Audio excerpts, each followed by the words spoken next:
जय हिंद दोस्तों, मैं कमल धीमान केडी लर्निंग हब में आपका स्वागत करता हूं। तो बेसिकली हम लोग जो है बिहार पीसीएस की प्रीवियस ईयर क्वेश्चंस की सीरीज चला रहे थे, जिसमें हिस्ट्री की एंशिएंट हिस्ट्री के हम लोग क्वेश्चंस फिनिश कर चुके थे और मध्यकालीन भारत का आज हम स्टार्ट करते हैं। और आज इसी वीडियो में मध्यकालीन भारत के सारे क्वेश्चंस हम देख लेंगे। जो भी इंपॉर्टेंट क्वेश्चंस होंगे प्रीवियस ईयर में आए होंगे, ये सारे मैंने घटना चक्र से उठाए हैं। तो बहुत इंपॉर्टेंट क्वेश्चन है, ये जरूर देखना है। ठीक है।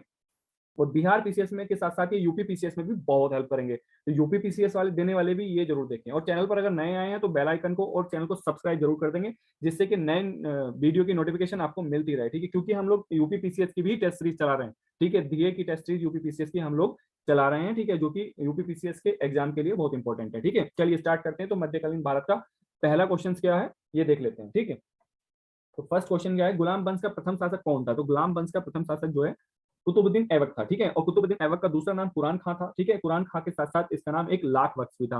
तो कुरान खां नाम इसलिए पड़ा था क्योंकि बचपन में सुरीले सुर में कुरान पढ़ता था। ठीक है, और दूसरा लाख वक्त इसलिए पढ़ा क्योंकि ये लाखों का दान देता था। ठीक है, दूसरी बात इसकी याद, एक चीज और याद रखेंगे, इसने कभी सुल्तान की उपाधि धारण नहीं की है। और ये किसका गुलाम था? तो ये गौरी का गुलाम था। ठीक है, गौरी का गुलाम था इसने।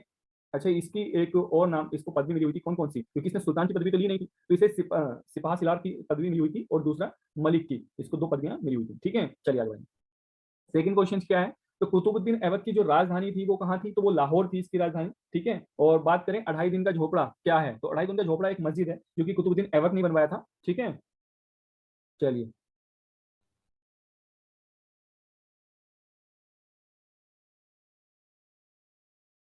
भारत में मोहम्मद, फोर्थ क्वेश्चन क्या है हमारा, भारत में मोहम्मद गौरी ने किसको प्रथम अक्ता, अक्ता या इक्ता दोनों बात एक ही है। ठीक है, इसको हम इक्ता भी बोलते हैं, इक्ता प्रदान किया था।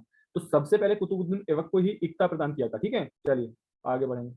बिहार का प्रथम मुस्लिम विजेता कौन था? तो प्रथम जो बिहार का मुस्लिम विजेता था वो कौन था? तो बख्तियार खिलजी था। ठीक है,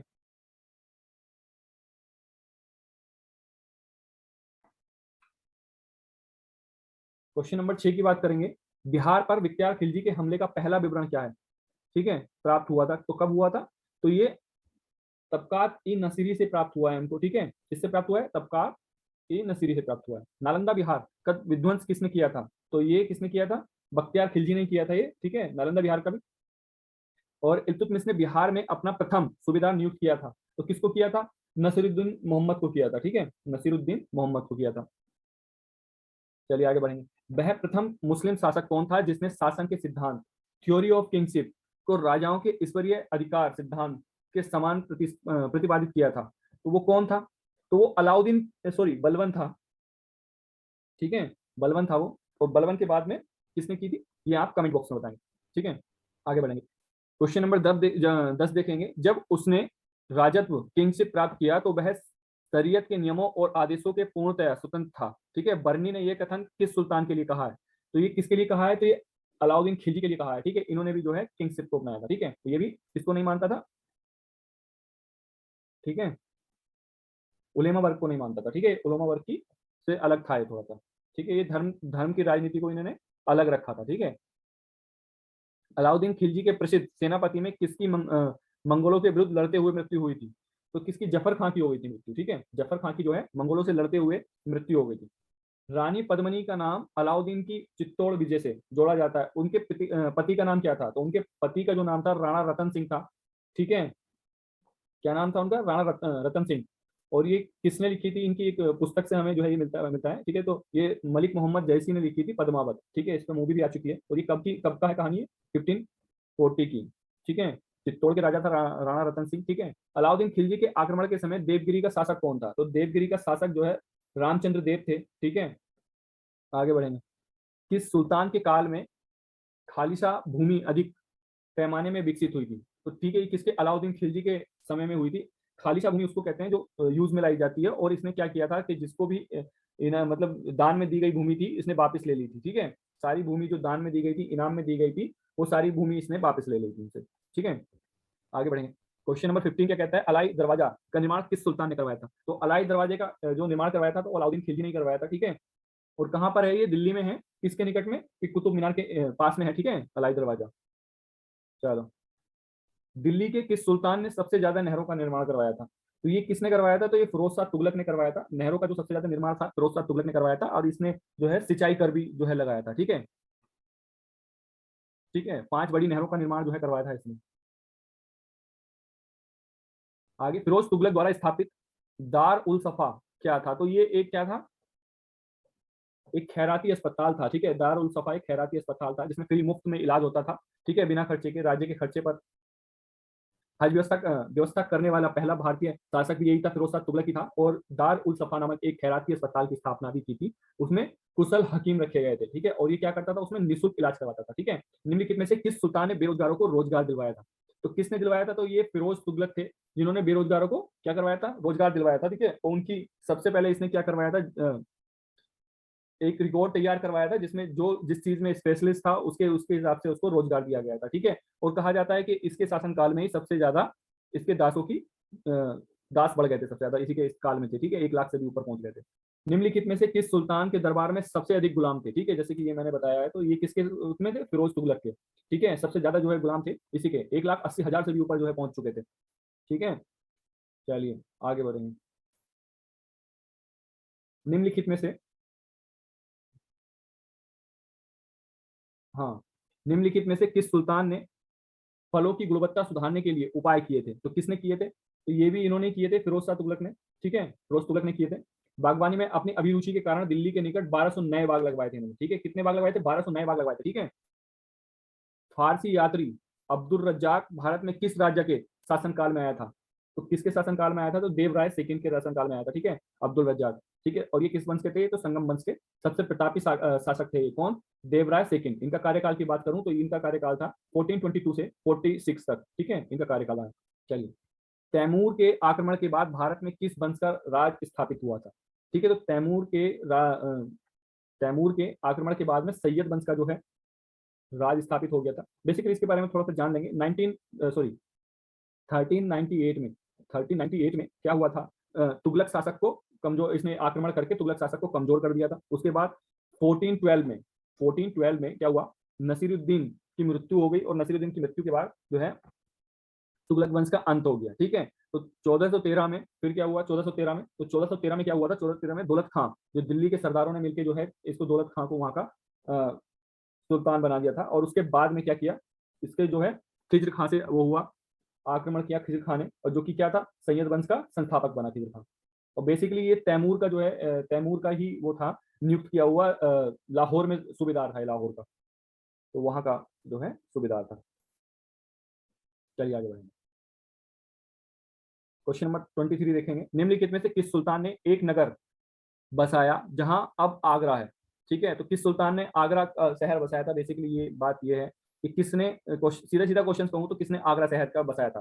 तो किसने बसाया था आगरा शहर? तो ये सिकंदर लोधी ने बसाया था। ठीक है, 1504 में राजस्थान के शासकों को पर नियंत्रण रखने के लिए सिकंदर लोधी ने जो है ये आगरा शहर की स्थापना की थी। ठीक है, और इसी के नाम से एक चीज और चलती थी पैमाइश के लिए, गज ए सिकंदरी। ठीक है, क्या चलता था? गज ए सिकंदरी। ठीक है, चलिए आगे बढ़िए। विजयनगर के उस पहले शासक की पहचान करें जिसने बहमनियों से गोवा को छीन लिया था। तो ये कौन थे? तो ये हरिहर, कौन थे?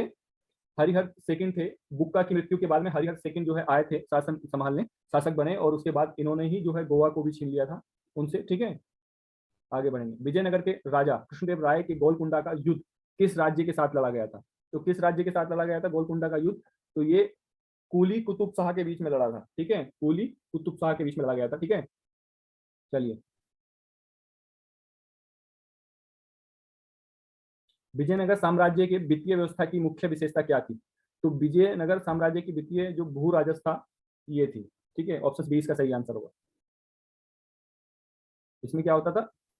1/6 जो है भूमि कर के रूप में वसूला जाता था। विजयनगर साम्राज्य का अवशेष कहाँ मिलता है? तो कहाँ मिलता है? तो ये हम्पी में मिलता है। ठीक है, कहाँ मिलता है? हम्पी में। और हम्पी कहाँ पर है? तो ये वर्तमान में कर्नाटक में है हम्पी। ठीक है, और विरूपक्ष मंदिर भी यहीं क्या इसी के आसपास जो है बना हुआ है। हम्पी कहाँ पर है? कर्नाटक में इस टाइम पे। दीवान ए अर्ज विभाग संबंधित है, तो ये दीवान ए अर्ज किस विभाग से संबंधित है? तो रक्षा विभाग से जो है संबंधित है दीवान ए अर्ज। ठीक है, दीवान ए अर्ज या दीवान ए मुमालिक ठीक है, ये दोनों चीजें एक ही को कही जाती थी। ये सैन्य विभाग से जो है संबंधित था। ठीक है, सैन्य विभाग का प्रमुख अधिकारी होता था। ठीक है, शिवाजी की राजधानी कहाँ थी? तो शिवाजी की जो राजधानी थी वो रायगढ़ थी। ठीक है, सरंजामी प्रथा किससे संबंधित है? तो ये मराठा भूराजस्व प्रथा थी। ठीक है, बहमनी राज्य का संस्थापक कौन था? तो बहमनी राज्य का संस्थापक तो अलाउद्दीन हसन था। कौन था? अलाउद्दीन हसन था। ठीक है, ये ऑप्शन इसका सही होगा। क्वेश्चन नंबर 32 देखेंगे, निम्नलिखित में से कौन भूमि उत्पाद पर लगने वाला कर को इंगित करता है? तो भूमि उत्पाद को लगने वाला कर को कौन इंगित करता है? बाकी खुमसा भी एक भूमि उत्पाद पर लगने वाला कर है, और खुम्स भी, सॉरी, बेसिकली इसको खुम्स कहते हैं। और यही शायद ये नहीं, ये लूट के धन पे लगने वाला कर है। ठीक है, ये लूट का जो धन होता था उसका एक हिस्सा जो है, उसी लूट के धन को ही खुम्स कहते थे बेसिकली। ठीक है, उसका कुछ हिस्सा जो है उसके सैनिकों में बांट दिया जाता था, और कुछ हिस्सा जो है राज्य को दे दिया जाता था। ठीक है, खैराज, उस्र और मुक्तई ये सब भूमि कर थे। ठीक है, तो इसके ऑप्शन क्या आंसर सही होगा? आई थिंक सी, डी इसका आंसर सही होगा। ठीक है,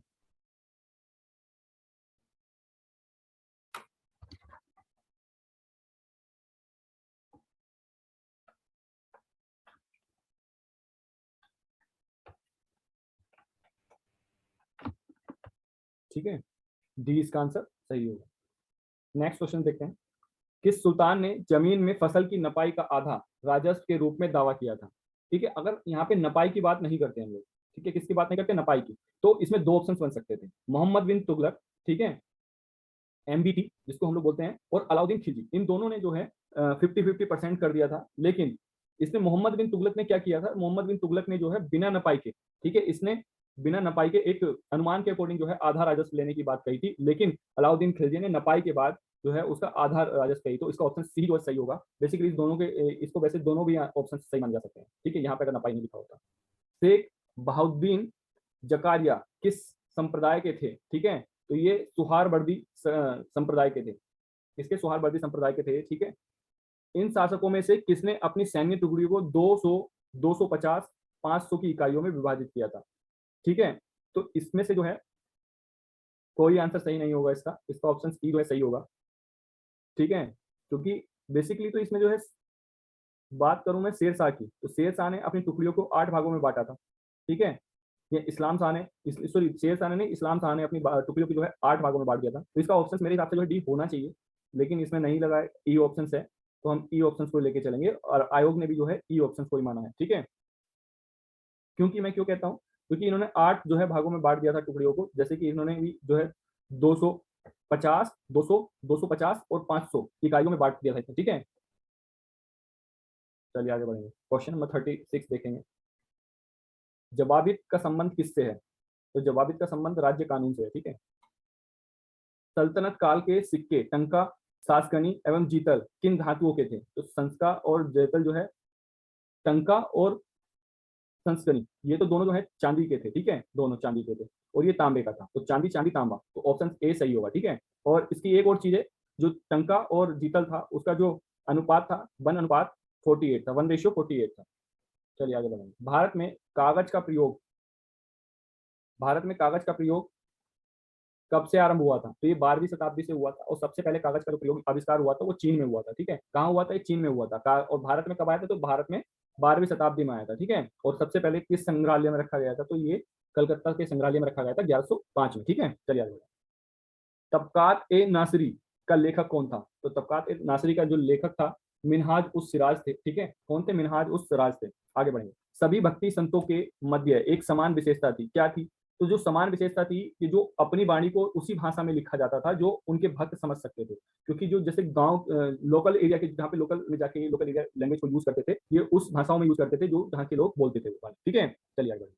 निम्नलिखित में से किस सुल्तान ने निजामुद्दीन औलिया ने भेंट करने से इनकार कर दिया था? तो किसने इनकार कर दिया था? किसको इनकार कर दिया था निजामुद्दीन औलिया ने? तो ये अलाउद्दीन खिलजी को मना कर दिया था बेसिकली। ऑप्शन 20 का सही आंसर होगा।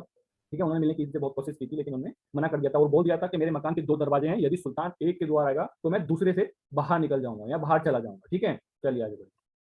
12 मासा की रचना किसने की थी? तो 12 मासा की जो रचना की थी मलिक मोहम्मद जैसी ने की थी। पद्मावत की भी इन्होंने की थी, पद्मावत और अखरावट की भी जो है इन्होंने रचना की थी। आखिरी कलाम ये भी इन्होंने की थी। ठीक है, पानीपत के युद्ध में बाबर की जीत का मुख्य कारण क्या था? तो पानीपत के युद्ध में बाबर की जीत का मुख्य कारण क्या था? तो सबसे बड़ी बात है बाबर के पास में सैनिक भी कम थे, और जबकि इब्राहिम लोदी के पास में एक बहुत बड़ी सेना थी, लेकिन उसके पास सैन्य जो थे वो कुशलता थे, कुशल सैनिक थे, ठीक है, जो उसकी सेना थी वो बहुत कुशल थी, ठीक है, इसीलिए जो है बाबर जीत गया था, ठीक है।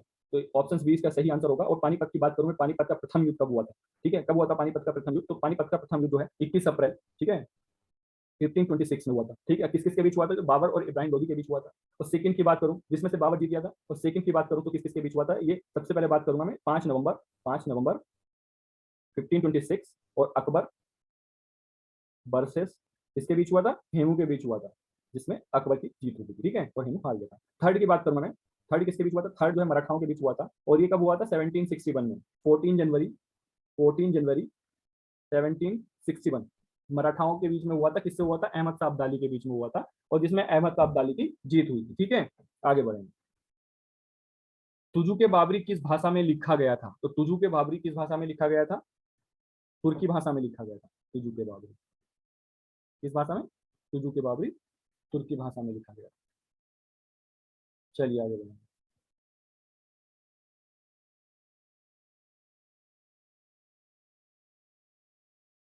हुमायूं ने चुनार दुर्ग पर प्रथम बार आक्रमण कब किया? तो हुमायूं ने जो प्रथम बार आक्रमण किया था चुनार दुर्ग पे, वो 1532 में किया था, ठीक है। और उसको जो है उसने 4 महीने तक घेर के रखा हुआ था, ठीक है। शेर खान ने हुमायूं की अधीनता स्वीकार ली। उसके बाद में जो है 1531 में उसने कलिंजर पर आक्रमण किया, और 1532 में रायसीन के महत्वपूर्ण किले को भी जीत लिया था, ठीक है। चलिए आगे बढ़ेंगे। निम्नलिखित में से किसने अपने बादशाह पति के लिए मकबरे का निर्माण करवाया था? तो किसने करवाया था?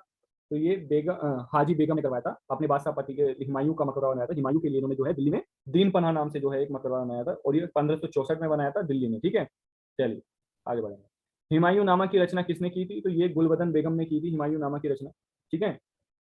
और कौन सी भाषा में की थी ये भी जान लीजिए, तो ये फारसी भाषा में की थी, ठीक है। किस भाषा में की थी? फारसी भाषा में। हुमायूं द्वारा लड़े गए 4 युद्धों को, ठीक है, तिथि अनुसार सही क्रम में अंकित करें। तो कौन कौन से हैं, ठीक है, एक बार देख लेते हैं। चौसा, देवरा, कन्नौज। सबसे पहले मैं एक चीज आपको बता देता हूँ, चलिए देखिए, तो देवरा का युद्ध कब हुआ था, इनकी डेट पता चल जाएगी हमें तो ज्यादा बेहतर होगा। तो देवरा का जो युद्ध हुआ था वो 1531 में हुआ था, ठीक है। अब चौसा की बात करूं तो ये 15 जून 1539 में हुआ था। तो कब हुआ था? 1539 में। और बात करूं कन्नौज की, यहाँ बिलग्राम का, जिसको हम लोग बिलग्राम का युद्ध भी कहते हैं, तो उसकी जो 17 मई 1540 में हुआ था, ठीक है, 1540 में हुआ था। और बात करूं मैं सरहिंद के युद्ध की, तो वो 1555 में हुआ था, ठीक है। तो अब सबसे पहले मैंने देखो लाइन से लगा दिया, ये क्या हो गया? देवरा। देवरा ये गोमती नदी के तट पर एक स्थान था जहाँ देवरा युद्ध हुआ था, ठीक है। किससे हुआ था? अफगानी विद्रोहियों से हुआ था, ठीक है। किसका? हुमायूं का। चलिए आगे बढ़ेंगे। और ये जो हुआ था शेरशाह से हुआ था, चौसा का युद्ध, ठीक है। चौसा युद्ध ये शेरशाह से हुआ था। और बात करें 40 में जो है कन्नौज का युद्ध हुआ था। कन्नौज, कन्नौज का किस किस के बीच हुआ था? तो ये भी शेरशाह और हुमायूं के बीच हुआ था, जिसमें हुमायूं बहुत बुरी तरीके से हारा था और भाग गया था वहां से, ठीक है। सरहिंद के युद्ध जो है, ये सरहिंद का युद्ध हुआ था, सरहिंद। चलिए अब देखते हैं देवरा, चौसा, कन्नौज, सरहिंद, इसमें ऐसा कोई है क्या? देवरा, कन्नौज ये भी नहीं होगा, ये भी नहीं होगा, ये भी नहीं होगा, ठीक है। ऊपर देखते हैं ऑप्शन। देवरा, चौसा, सरहिंद, और हमने कौन कौन सा अपनाया था? देवरा, चौसा, कन्नौज, सरहिंद। तो ऑप्शन डी इसका सही आंसर होगा, ठीक है। क्वेश्चन नंबर 49 देखेंगे, ठीक है। निम्नलिखित में से किस सुल्तान ने पहले हजरत आला की उपाधि अपनाई थी, ठीक है। तो हजरत आला होता क्या है?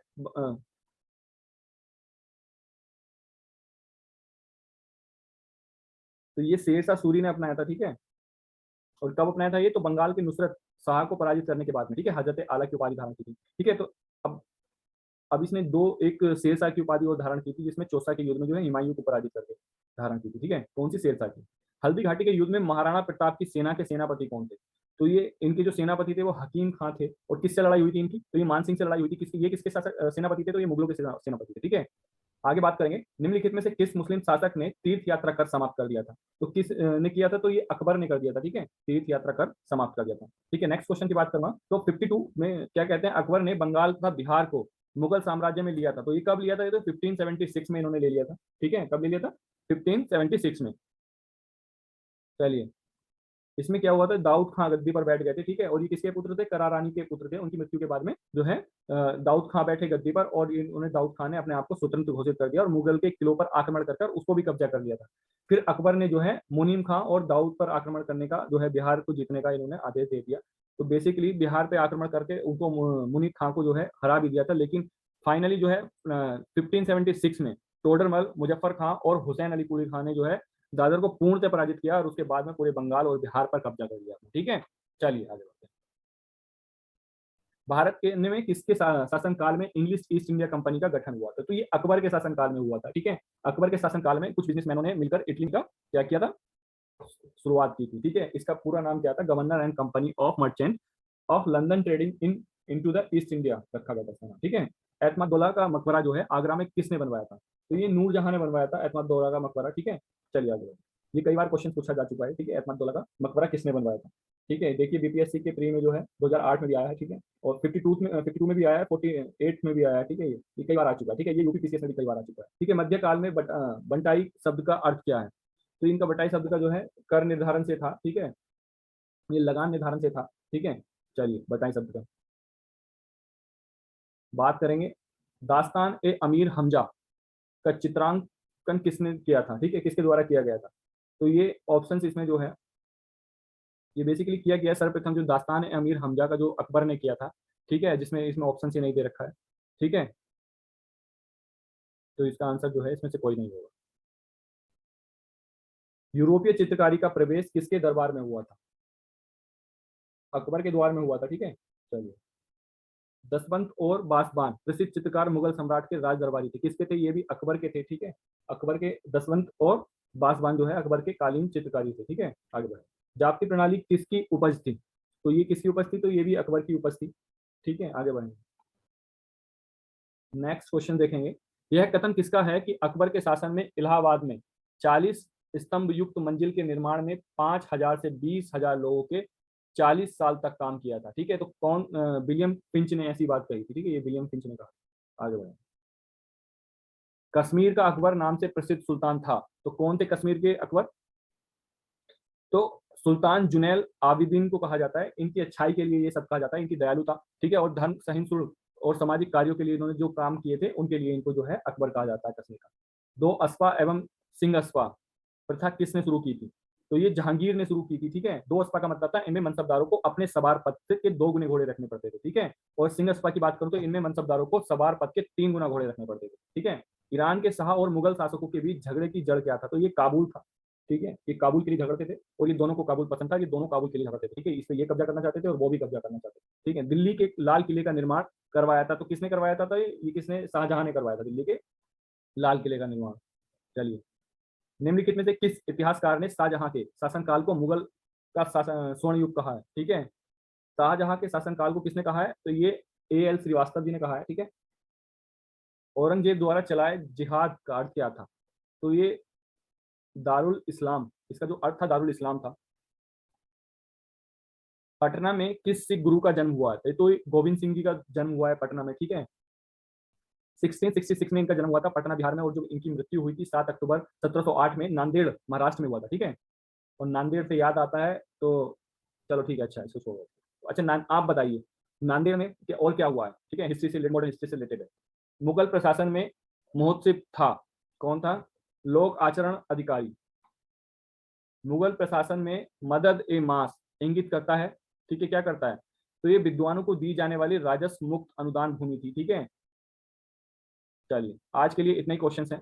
ठीक है, आई होप आपको अच्छे लगे हों, और ये बहुत ही ज़्यादा इंपॉर्टेंट है बिहार पीसीएस के लिए, तो आप ज़्यादा से ज़्यादा इसको शेयर करें। ठीक है, जैसे कि हम लोग और भी वीडियोस बनाएं जिससे जिसकी प्रेरणा से हमको और भी वीडियोस बनाने का वो हो, तो इसीलिए ज़्यादा से ज़्यादा आप लोग शेयर करिए और लाइक करिए। ठीक है, और नए आए हो तो चैनल पर लाइक सब्सक्राइब कर दीजिए और बेल आइकन को टैप कर दीजिए नई वीडियो के लिए। चलिए, धन्यवाद।